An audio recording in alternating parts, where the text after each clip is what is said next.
Hi everyone, this is Anam. Welcome to PhD jobs and admission. तो आज की इस वीडियो में हम इंपॉर्टेंट एमसीक्यूज देखने जा रहे हैं on research methodology for your upcoming university of Lucknow for your PhD entrance examination. तो आपके लखनऊ यूनिवर्सिटी की जो पीएचडी एंट्रेंस एग्जामिनेशन के लिए एप्लीकेशंस फॉर्म को फिलअप करना था, उसके डेट्स को एक्सटेंड कर दी है यूनिवर्सिटी ऑफ लखनऊ ने टिल 31 जनवरी 2024। तो याद रखना है 31 जनवरी तक आप रजिस्ट्रेशन कर सकते हो लास्ट। और उसी के साथ साथ सारी चीज़ें, सीट्स वगैरह सबकी लिंक आपको डिस्क्रिप्शन में मिल जाएगी। उसी के साथ साथ मैं आपको बता दूं कि इस वीडियो में हमने रिसर्च मेथोडोलॉजी के काफ़ी इंपॉर्टेंट क्वेश्चंस जो जनरली आपको एग्जामिनेशन में पूछे जाने के चांसेस है, उस क्वेश्चंस को सॉल्व करवाया है। और बायलिंगुअल लैंग्वेजेस में आपके रिक्वेस्ट के थ्रू इंग्लिश हिंदी दोनों लैंग्वेजेस में क्वेश्चंस को सॉल्व करवाया है। तो आपको एंड तक ज़रूर देखना है, और जो भी क्वेश्चन में डाउट है आप मुझे कमेंट करके पूछ सकते हो। उसी के साथ साथ जैसे कि आप स्क्रीन पर देख सकते हो, फॉर योर पेपर 1 हम आपके लिए कंप्लीट कोर्स लेकर आए हैं, जिसमें आपको पासिंग गारंटी के साथ हम स्टडी मटेरियल प्रोवाइड करते हैं, जिसके लिए लिंक आपको नीचे डिस्क्रिप्शन बॉक्स में मिल जाएगा। आप डायरेक्टली वहाँ से हमारे ऐप के थ्रू स्टडी मटेरियल को एक्सेस कर सकते हो। So that's it, and let's begin with the today's lecture. So जैसे कि यहाँ पर इन डिटेल मैं आपको बता दूँ, पेपर 1 के लिए हम आपको कंप्लीट कोर्स प्रोवाइड कर रहे हैं, जिसमें आपको वीडियो लेक्चर्स दिखने मिलेंगे, जो कि थ्योरी एमसीक्यूज दोनों वीडियो लेक्चर्स हैं, नोट्स हैं, प्रैक्टिस एमसीक्यूज पीडीएफ है, जिसको हमने काफ़ी सारे क्वेश्चंस कवर कर रखे हैं। सारे प्रीवियस ईयर क्वेश्चंस आपको यहाँ पर मिल जाते हैं, एज वेल एज हम आपको यहाँ पर ऐसे क्वेश्चंस प्रोवाइड करते हैं एग्ज़ाम के कुछ दिन पहले रिवीजन पैकेज में, जो कि आपको पूछे ही जाएंगे। तो ये सारा पेपर 1 का कंटेंट है, जिससे कि आप डायरेक्टली आपके क्वेश्चन पेपर में इस टाइप के क्वेश्चंस एक्सपेक्ट कर सकते हो। तो जैसे कि आप देख सकते हो स्क्रीन पर, हमारे कोर्स में हम आपको 100% गारंटी देते हैं पास होने की, यानी हम आपको इतना प्रिपेयर करवा देते हैं कि आप एटलीस्ट पासिंग मार्क्स तक मार्क्स स्कोर कर सको। तो आपको जल्द से जल्द कोर्स को परचेज करना होगा। परचेज करने के लिए स्क्रीन पर दिए गए नंबर पर या फिर आप हमारे ऐप के थ्रू भी स्टडी मटेरियल को एक्सेस कर सकते हो। तो जैसे कि स्क्रीन पर नंबर शो हो रखा है, आप यहाँ पर हमें व्हाट्सएप के द्वारा कांटेक्ट कर सकते हो। फ़ी हाईलाइटेड है, फ़ी भी आप देख सकते हो, काफ़ी कम प्राइस में आपको कंप्लीट पैकेज प्रोवाइड कर रहे हैं। सो पेपर 1 के लिए अगेन आप हमें इस नंबर पर कांटेक्ट कर सकते हो। And also for paper two का भी हम आपको स्टडी मटेरियल प्रोवाइड करते हैं विद 100% गारंटी, जिसका आपको कंप्लीट आपका सिलेबस यहाँ पर कंप्लीट करा जाएगा, जिसमें आपको notes and most expected question solve करवाए जाएंगे। तो आप देख सकते हो काफ़ी सारे सब्जेक्ट्स के हमारे पास पेपर 2 के भी स्टडी मटेरियल अवेलेबल है। सो फॉर पेपर 2 आप हमें स्क्रीन पर दिए गए नंबर पर कॉन्टैक्ट कर सकते हो। सो दैट्स इट, ज़्यादा टाइम वेस्ट नहीं करते, आज के सेशन को हम स्टार्ट करते हैं। प्रश्न, शोध परिकल्पना एक डैश है और रिसर्च हाइपोथेसिस इज अ। इस प्रश्न में हमें पता लगाना है कि आपकी शोध परिकल्पना एक क्या होती है, मतलब आपकी रिसर्च हाइपोथेसिस क्या होती है। क्या आपकी शोध परिकल्पना एक सिद्धांत होती है, या फिर एक संभावित प्रस्ताव होती है, या नमूना होती है। मतलब आपकी रिसर्च हाइपोथेसिस क्या एक थ्योरी होती है, या एक टेंटेटिव प्रपोजिशन होती है, या फिर सैंपल होती है। हमें ये पता लगाना है इस प्रश्न में। तो याद रखिएगा, आपकी जो रिसर्च हाइपोथेसिस होती है, मतलब आपकी जो शोध परिकल्पना होती है, ये एक संभावित प्रस्ताव होती है, जिसे हम इंग्लिश में कहते हैं टेंटेटिव प्रपोजिशन। सो टेंटेटिव प्रपोजिशन क्या होता है, जैसे मान लो एक शोध करता है और वो शोध कर रहा है, तो उसने मान लिया। टेंटेटिव का मतलब है टेम्पररी, मतलब कुछ समय के लिए उस रिसर्चर ने, मतलब उस शोधकर्ता ने मान लिया कि हो सकता है कि एक कोई प्लांट है, उस प्लांट को रिसर्चर और शोधकर्ता क्या कर रहे हैं, उस प्लांट को वाटर दे रहे हैं। सो हो सकता है इस पर्टिकुलर जो प्लांट है, मतलब एक पौधा है, अगर आप इसको ज्यादा वाटर दोगे, मतलब ज्यादा पानी दोगे, तो इस जो पौधा है उसकी जो ऊंचाई है, उसकी लंबाई बढ़ते जाएगी। ओके, सो ये हो गया आपका एक टेंटेटिव प्रपोजिशन, मतलब संभावित प्रस्ताव। तो यहाँ पर जो शोध करता है, उन्होंने अपनी रिसर्च हाइपोथेसिस में टेंटेटिव प्रपोजिशन दे दिया, मतलब एक संभावित प्रस्ताव दे दिया, कुछ समय के लिए मान लिया कि हो सकता है एक पौधा है, उसको अगर हम ज्यादा पानी दें तो उस पौधे की हो सकता है ग्रोथ भी ज्यादा हो, उस पौधे की हो सकता है लंबाई भी बढ़ जाए। सो इसे हम कहते हैं ये एक आपकी संभावित प्रस्ताव है। सो इसी संभावित प्रस्ताव को जो शोध करता है अपनी रिसर्च में टेस्ट करते हैं, ये देखने के लिए कि ये सही है या फिर गलत है। उनका जो अनुमान है, उन्होंने जो गेस करा है, वो सही करा है या फिर गलत करा है, इसी को अपने रिसर्च में वो टेस्ट करते हैं। तो याद रखिएगा, आपकी जो शोध परिकल्पना होती है, शोध परिकल्पना एक संभावित प्रस्ताव होती है, मतलब एक टेंटेटिव प्रपोजिशन होती है, जिसका मतलब होता है कि जो शोधकर्ता होता है आपके रिसर्च में, आपके शोध में, वो कुछ समय के लिए कुछ मान लेता है कि हो सकता है कि, जैसे हमने यहाँ पर एग्जांपल लिए, हो सकता है कि अगर आप पानी ज्यादा दो तो हो सकता है उस पौधे की लंबाई भी बढ़ जाए, ज्यादा बढ़ जाए। सो ये एक टेंटेटिव प्रपोजिशन है, ये एक संभावित प्रस्ताव है जिसे कुछ समय तक और कुछ समय के लिए शोधकर्ता ने मान लिया, और इसी को शोधकर्ता अपने रिसर्च में टेस्ट करके देखेंगे कि ये सही है, उनका जो अनुमान है ये सही है या फिर गलत है। ओके, देन हम जो रिमेनिंग ऑप्शन है, जो गलत ऑप्शन है, उससे भी एक बार डिस्कस कर लेते हैं। जैसे यहाँ पर आपको ऑप्शन ए गिवन है थ्योरी। थ्योरी क्या होता है? जिसे हम सिद्धांत कहते हैं। सो याद रखिएगा, थ्योरी और सिद्धांत क्या होता है? जो पहले से ही साबित करे होते हैं। ओके, मतलब थ्योरी ऑलरेडी प्रूव्ड होती है। अगर कोई चीज ऑलरेडी प्रूव है तो उसको रिसर्चर फिर से क्यों प्रूव करने जाएंगे? ओके, मतलब जो ऑलरेडी प्रूव है उसको आपके शोधकर्ता फिर से क्यों साबित करने लगेंगे? ऑलरेडी प्रूव है तो उसको हम फिर से उस पर रिसर्च तो नहीं होगी, फिर से उस पर शोध तो नहीं होगी जो ऑलरेडी साबित करा गया है। सो यहाँ पर जो आपका विकल्प ए है ये गलत हो जाएगा, थ्योरी आपका यहाँ पर रॉन्ग आंसर हो जाएगा। देन विकल्प सी आपको गिवन है नमूना, जिसे हम इंग्लिश में कहते हैं सैंपल। तो नमूना क्या होता है आपका? जो आपकी जो जनसंख्या होती है, जनसंख्या में से आप कुछ लोगों को चुन लेते हो, वो आपका नमूना बन जाते हैं, और नमूने पर ही आप शोध करते हो, आप आपकी रिसर्च करते हो, स्टडी करते हो, आपका शोध का जो भी टॉपिक है उस पर आप रिसर्च करते हो, आप उस पर शोध करते हो। तो नमूना आप क्या करते हो? पूरी जनसंख्या में से कुछ लोगों को चुन लेते हो, वो आपका नमूना बन जाती है और उस पर आप शोध करते हो। सो नमूना में आप कोई टेंटेटिव प्रीपोजिशन मतलब एक संभावित प्रस्ताव नहीं करते हो, कुछ देर के लिए कुछ मान नहीं सकते हो आप सैंपल में। सो यहाँ पर जो आपका विकल्प सी है ये भी गलत हो जाएगा। सो रिसर्च हाइपोथेसिस क्या होती है? एक टेंटेटिव प्रीपोजिशन होती है जिसे कुछ समय के लिए रिसर्चर मान लेते हैं, ऐसा करने से ऐसा हो सकता है, और इसी स्टेटमेंट को, इसी प्रपोजिशन को, इसी संभावित प्रस्ताव को रिसर्च अपने रिसर्च में टेस्ट करते हैं। इसे हम कहते हैं research hypothesis. So a research hypothesis is a tentative preposition. शोध परिकल्पना एक संभावित प्रस्ताव है। सो यहाँ पर जो आपका विकल्प भी है ये सही हो जाएगा। अगला प्रश्न, यादृच्छिक प्रतिचयन में किस प्रकार का नमूना हो जिससे सैंपलिंग फ्रेम से प्रत्येक आइटम के चुने जाने की संभावना समान हो?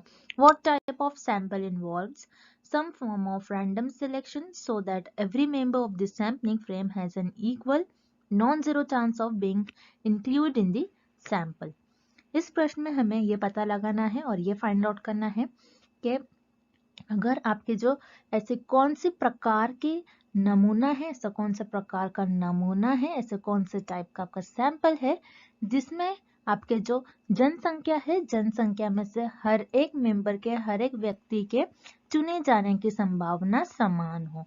मतलब आपके कौन से टाइप के सैंपल ऐसे हो जिसमें आप रैंडमली पॉपुलेशन में से मेंबर्स को सिलेक्ट करते हो और जिसमें हर एक मेंबर्स के सिलेक्ट होने का चांस इक्वल हो और नॉन जीरो चांस हो। उस टाइप ऑफ नमूने को कहते हैं, उस प्रकार के नमूने को कहते हैं संभावना नमूना, जिसे हम अंग्रेजी में कहते हैं प्रोबेबिलिटी सैंपल। याद रखिएगा, यहाँ पर आपका जो विकल्प ए है ये सही हो जाएगा। इस प्रश्न का सही उत्तर हो जाएगा आपका विकल्प है जो कि है प्रोबेबिलिटी सैंपल। प्रोबेबिलिटी सैंपल क्या होता है? जिसमें आपका जो शोध करता है वो आपकी जो जनसंख्या होती है, मतलब आपकी जो पॉपुलेशन होती है, उसमें से हर एक मेंबर को, हर एक व्यक्ति को रैंडमली सिलेक्ट करते हैं। मतलब यहाँ पर हर एक मेंबर के सिलेक्ट होने के, हर एक मेंबर के चुने जाने की संभावना समान होती है। यहाँ पर आपके जो शोध करता है वो उनका अनुमान, उनका जो जजमेंट है, उनके जो कन्वीनियंस है उसको आगे रखकर, उनके ओपिनियन को आगे रखकर पॉपुलेशन में से मेंबर्स को सिलेक्ट नहीं करते, उनके अंदाजे को नहीं आगे रखेंगे, वो उनके अनुमान को आगे रखकर नहीं सिलेक्ट करेंगे, बल्कि हर एक मेंबर्स को रैंडमली सिलेक्ट करेंगे, जिससे कि पॉपुलेशन में से, मतलब जिससे कि आपकी जो जनसंख्या है, जनसंख्या में से हर एक सदस्य के चुने जाने की संभावना समान होती है। तो उसे हम कहते हैं संभावना नमूना, जिसे हम प्रोबेबिलिटी सैंपल कहते हैं। यहाँ पर आपका जो विकल्प फर्स्ट है, विकल्प जो आपका पहला विकल्प है ये सही हो जाएगा। देन अब हम जो बचे हुए ऑप्शन से, जो बचे हुए विकल्प है जो इनकरेक्ट है, उन्हें भी एक बार देख लेते हैं। सेकेंड विकल्प है आपका सेंसस इक्विवेलेंट सैंपल, जिसे हम कहते हैं जनगणना समान नमूना। तो ये तो हो नहीं सकता, क्योंकि सेंसस आपका सैंपल से इक्विवेलेंट नहीं होता। सेंसस क्या होता है, जिसमें आप आपकी जो जनसंख्या होती है, जनसंख्या में से हर एक सदस्य से आप इंफॉर्मेशन कलेक्ट करते हो। लेकिन सैंपल में आप क्या करते हो, पॉपुलेशन में से, मतलब की जो जनसंख्या होती है उसमें से कुछ ही लोगों को सिलेक्ट कर लेते हो, जो कि आपका नमूना बन जाती है। तो यहाँ पर आपका जो सेकेंड विकल्प है, जो आपका जो दूसरा विकल्प है, ये गलत हो जाएगा। देन थर्ड ऑप्शन जीरो बायस सैंपल, जिसे हम कहते हैं शून्य पूर्वाग्रह नमूना। तो यहाँ पर बायस तो कम होगा, लेकिन ये जो आपको डेफिनेशन दी गई है इस क्वेश्चन में, इस प्रश्न में आपको जो डेफिनेशन पूछ रही है, ये आपकी जीरो बायस की डेफिनेशन नहीं होगी। तो यहाँ पर आपका जो थर्ड विकल्प है, तीसरा विकल्प है, ये भी गलत हो जाएगा। अब नॉन प्रोबेबिलिटी सैंपल, जिसे हम गैर संभावना नमूना भी कहते हैं। तो ये क्या होती है, जिसमें रिसर्चर अपने अंदाजे को, अपने अनुमान को, अपने जजमेंट, अपने कन्वीनियंस को शोधकर्ता आगे रखकर आपकी जो जनसंख्या होती है उनमें से सदस्य को सिलेक्ट करते हैं। तो यहाँ पर क्या होता है, आपके जो पॉपुलेशन होती है, मतलब आपकी जो जनसंख्या होती है, उसमें से कुछ कुछ मेंबर्स के सिलेक्ट होने का चांस आता ही नहीं है। यहाँ पर जो आपके जो पॉपुलेशन होती है, मतलब आपकी जो जनसंख्या होती है, उसमें से कुछ मेंबर्स के, कुछ सदस्य के चुने जाने की संभावना समान नहीं होती है। सो उसे हम कहते हैं नॉन प्रोबेबिलिटी सैंपलिंग, जिसे हम गैर संभावना नमूना भी कहते हैं। सो यहाँ पर आपका जो विकल्प चौथा विकल्प है, ये भी गलत हो जाएगा। इस प्रश्न का आपका सही विकल्प हो जाएगा फर्स्ट विकल्प, पहला विकल्प, जो कि है संभावना नमूना, प्रोबेबिलिटी सैंपल। अगला प्रश्न, which one is not a graphic representation of data? कौन सा आंकड़ों की ग्राफिक प्रस्तुति नहीं करता है? इस क्वेश्चन में हमें ये बताना है कि दिए गए ऑप्शंस में से कौन सा एक ऐसा ऑप्शन है जिसमें हमारे पास जो भी डेटा होता है, उस डेटा को हम ग्राफिक रिप्रेजेंटेशन नहीं कर सकते, उसको हम ग्राफिकल वे में प्रेजेंट नहीं कर सकते। मतलब इस प्रश्न में हमें ये पता लगाना है कि कौन सा ऐसा विकल्प है जिसे हम, हमारे पास जो भी आंकड़े होंगे, उस ऑप्शन में जो भी हमारे पास आंकड़े होंगे, उस आंकड़ों को हम ग्राफिक प्रस्तुति नहीं दिखा सकते हैं, नहीं कर सकते हैं ग्राफिकल वे में से प्रेजेंट। सो याद रखिएगा, histogram, bar chart and frequency polygon. So इन तीनों को भी हम ग्राफिकल वे में प्रेजेंट कर सकते हैं। अब हिस्टोग्राम, बार चार्ट और फ्रीक्वेंसी पॉलीगॉन ये दिखते कैसे हैं, तो हम इस डायग्राम के थ्रू समझते हैं। सो ये है आपका हिस्टोग्राम। हिस्टोग्राम कुछ इस तरीके से दिखता है, जिसमें जो बार्स प्रेजेंट होते हैं ग्राफ में, एक दूसरे से ज्वाइंट होते हैं, मिले हुए होते हैं। जैसे कि आपको बस डायग्राम याद रखना है, आपको मैटर नहीं देखना है, बस आपको डायग्राम याद रखना है। हिस्टोग्राम में जो बार्स होते हैं एक दूसरे से मिले हुए थे। जैसे फॉर एग्जाम्पल यहाँ पर हम देख रहे हैं नंबर ऑफ एम्प्लॉयज, कितने एम्प्लॉयज एक कंपनी में काम कर रहे हैं, और सैलरी, उनकी सैलरी कितनी है, थाउजेंड्स में हमें सैलरीज गिवन है। अब जैसे कि इस डायग्राम से देखकर हमें यह पता चल रहा है ग्राफिकल वे में कि कितने लोगों की सैलरी कितनी हो सकती। जैसे यहाँ पर अगर आप देखते हो 100 एम्प्लॉय, 0 से 10,000 के बीच में कुछ 50 एम्प्लॉयज की इनकम होगी। उसी तरीके से 300 एम्प्लॉय ऐसे हैं जिनकी इनकम 10 से 20,000 के बीच में होंगे। उसी तरीके से 280, मान लीजिए 280 ऐसे एम्प्लॉयज हैं जिनकी इनकम 20 से 30,000 के बीच में होंगी। सो यहाँ पर आपको नंबर्स के फॉर्म में रिप्रेजेंटेशन हो रहा है, नंबर्स के फॉर्म में इंफॉर्मेशन मिल रही है, कितने परसेंट लोगों की, इतने लोगों की इनकम, 400 लोगों की इनकम इतनी हो सकती है, 30 से 40,000 के बीच में लाई कर सकते हैं। सो यहाँ पर हिस्टोग्राम में आप आपका जो भी डेटा होता है उसको ग्राफिकल वे में प्रेजेंट करते हैं। उसी तरीके से बार चार्ट, बार चार्ट कुछ इस तरीके से दिखता है। सो इसमें याद रखिएगा, बार चार्ट में जो आपके बार्स होते हैं एक दूसरे से मिले हुए नहीं होते, लेकिन हिस्टोग्राम में जो बार्स होते हैं एक दूसरे से ज्वाइंट होते हैं, मिले हुए होते हैं। जैसे आप देख रहे हो, this is diagram of bar chart. Bar chart में जैसे वाई एक्सिस पर हमें नंबर ऑफ चिल्ड्रंस गिवन है और उनके फेवरेट कलर हमें गिवन है। तो यहाँ पर 8 चिल्ड्रन ऐसे जिनको रेड कलर पसंद है। उसके बाद मान लीजिए 7 और 7.8 चिल्ड्रन ऐसे होंगे जिनको ब्लू कलर पसंद है। फिर 4.5 ऐसे चिल्ड्रन होंगे जिनको ग्रीन कलर पसंद है। फिर उसी तरीके से हमें 6 चिल्ड्रन ऐसे जिनको पिंक कलर पसंद है। तो यहाँ पर भी आपको जो डेटा मिल रहा है, आप ऐसा बोल सकते हो, ऐसा भी आप कह सकते हो डेटा को एनालाइज करके, एवरेज जो लोग है, ज्यादातर जो बच्चे हैं, ज्यादातर जो चिल्ड्रन है, उनको येलो कलर पसंद है। सो हम ऐसा कर सकते हैं, मतलब नंबर्स के फॉर्म में आपको ग्राफिकल वे में आप डेटा को रिप्रेजेंट कर सकते हो ग्राफ के थ्रू। उसी तरीके से फ्रीक्वेंसी पॉलीगॉन क्या होता है, फ्रीक्वेंसी पॉलीगॉन कुछ इस तरीके से दिखता है। सो फ्रीक्वेंसी पॉलीगॉन याद रखिए हिस्टोग्राम की तरह ही होता है। सो फ्रीक्वेंसी पॉलीगॉन क्या होता है, हिस्टोग्राम ही होता है, लेकिन उसमें जो आपका पॉइंट्स होते हैं आप उनको मिला देते हो। जैसे हिस्टोग्राम में ये जो मिडिल पॉइंट होगा इसे मैं मिला दूंगी, इस सारे मिडल्स पॉइंट को मैं मिला दूंगी, तो ये आपका बन जाएगा फ्रीक्वेंसी पॉलीगॉन। उसी तरीके से इस ग्राफ में बताया है, फ्रीक्वेंसी पॉलीगॉन में आप बताते हैं कि कहाँ डेटा कितना कम ज्यादा हो रहा है। जैसे कि यहाँ पर हर एक पॉइंट को हमने क्या कर दिया, मिला दिया। सो ये हो जाता है आपका फ्रीक्वेंसी पॉलीगॉन। अगर आप फ्रीक्वेंसी पॉलीगॉन का ग्राफ देखोगे तो आपको कुछ इस तरीके से नजर आएगा, फ्रीक्वेंसी पॉलीगॉन ऐसा कुछ दिखेगा। सो फ्रीक्वेंसी पॉलीगॉन क्या होता है, हिस्टोग्राम का ही जो पॉइंट होते हैं मिडिल पॉइंट को हम ज्वाइन करते जाते हैं और कुछ इस तरीके से आपका ग्राफ दिखता है फ्रीक्वेंसी पॉलीगॉन का। तो हिस्टोग्राम बार चार्ट है, फ्रीक्वेंसी पॉलीगॉन को हम ग्राफिकल वे में रिप्रेजेंट कर सकते हैं, लेकिन टेबल को हम ग्राफिकल वे में रिप्रेजेंट नहीं करेंगे, क्योंकि टेबल में हर एक टाइप की इंफॉर्मेशन होती है, आपको नंबर्स के फॉर्म में इंफॉर्मेशन नहीं मिलेगी। सो बेसिकली जो टेबल होता है, टेबल में जो भी आपके पास डेटा होता है उसको हम ग्राफिक वे में रिप्रेजेंट नहीं करते। सो इस क्वेश्चन का आपका राइट आंसर हो जाएगा option C, table. Next, in order to measure the scatter of the values of items in the observed data, which of the following statistical method is used?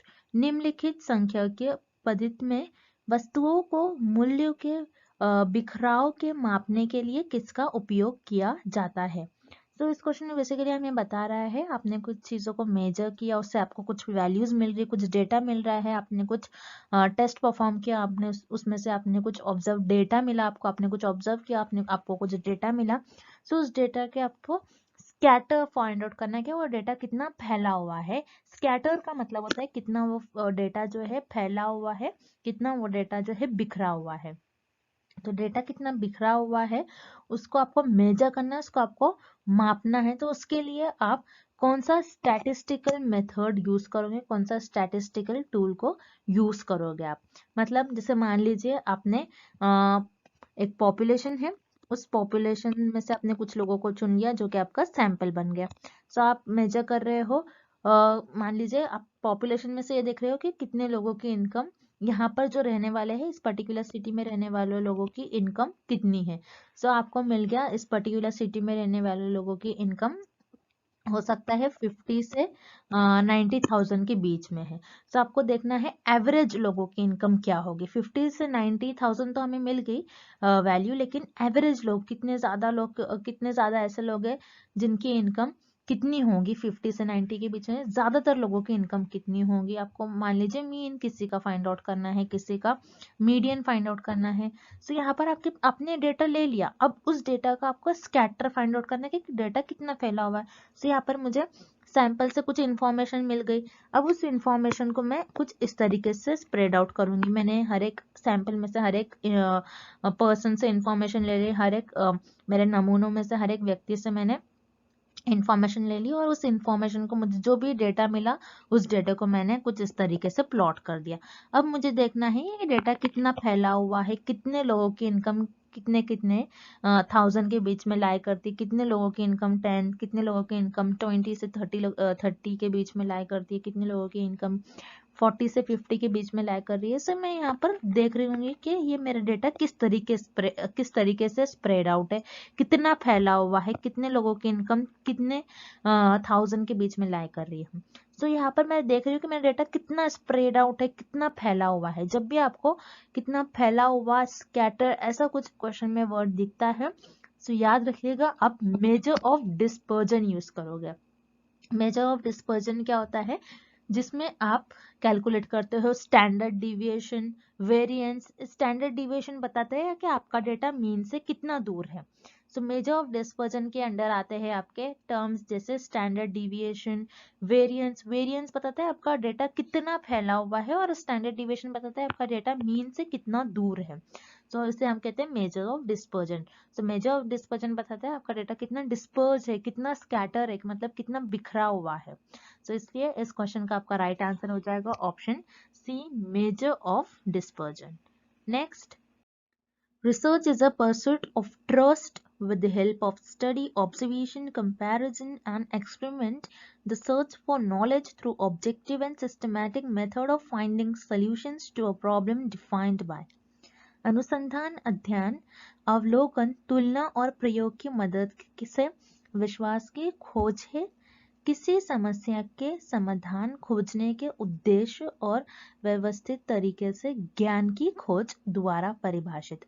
इस question में हमें एक definition दी गई है, हमें पता लगाना है कि ये डेफिनेशन किस साइंटिस्ट की डेफिनेशन है, किस साइंटिस्ट ने इस डेफिनेशन को लिखा था। जैसे कि इस डेफिनेशन में बता रहा है, रिसर्च जो है, रिसर्च एक ट्रस्ट वर्दी स्टडी है और ट्रस्ट वर्दी स्टडी को हेल्प करने के लिए हम ट्रस्ट वर्दी स्टडी करने के लिए रिसर्च बहुत हेल्पफुल होती है, क्योंकि रिसर्च जो होती है आपकी ट्रस्ट पर बेस्ड होती है। उसी तरीके से आप यहाँ पर चीज़ों को ऑब्जर्व करते हो, ऑब्जर्वेशन, कंपैरिजन, जैसे हम चरों को ऑब्जर्व करते हैं, वेरिएबल्स को ऑब्जर्व करते हैं, एक्सपेरिमेंट्स परफॉर्म करते हैं, एक्सपेरिमेंट परफॉर्म करके चीज़ों को टेस्ट करते हैं और नॉलेज को सर्च करते हैं, नई नई नॉलेज फाइंड आउट करते हैं। नॉलेज को रिसर्च अपनी क्यूरियोसिटी को फुलफिल करने के लिए नॉलेज गेन करते हैं, अपनी नॉलेज को इंक्रीज करते हैं और यहाँ पर सिस्टमैटिक मेथड से सॉल्यूशन फाइंड आउट करते हैं, मतलब एक step by step solution find out करते हैं किसी भी प्रॉब्लम के अगेंस्ट, किसी भी समस्या को हल निकालने के लिए, किसी भी समस्या का हल निकालने के लिए एक प्रॉपर स्टेप बाय स्टेप हम मेथड्स परफॉर्म करते हैं अपनी रिसर्च में। ये सारी रिसर्च की डेफिनेशन, ये एक रिसर्च की डेफिनेशन जिसमें रिसर्च के सारे इंपॉर्टेंट बातें जो हम रिसर्च में परफॉर्म करते हैं, ये साइंटिस्ट ने इस डेफिनेशन में लिखा है। इस डेफिनेशन को कोठारी इस साइंटिस्ट ने लिखा है। तो ये साइंटिस्ट इंडियन साइंटिस्ट है। इस डेफिनेशन को इन्होंने 2006 में लिखा था। आपको याद रखना है 2006 में, कोठारी नहीं है, रिसर्च की डेफिनेशन लिखी थी। बहुत फेमस साइंटिस्ट है, इंडियन साइंटिस्ट है। ऐसे टाइप के क्वेश्चंस आप एग्जाम में, एक दो क्वेश्चंस आपको आते ही है एग्जाम में, ऐसे टाइप के क्वेश्चंस के इस डेफिनेशन को किस साइंटिस्ट ने कहा था। याद रखिएगा इस डेफिनेशन को 2006 में कोठारी इस साइंटिस्ट ने कहा था और ये इंडियन साइंटिस्ट है। यहाँ पर जो आपका ऑप्शन ए है इस क्वेश्चन का राइट आंसर हो जाएगा। And thank you for watching this video. Good luck with your preparation and see you tomorrow with another video.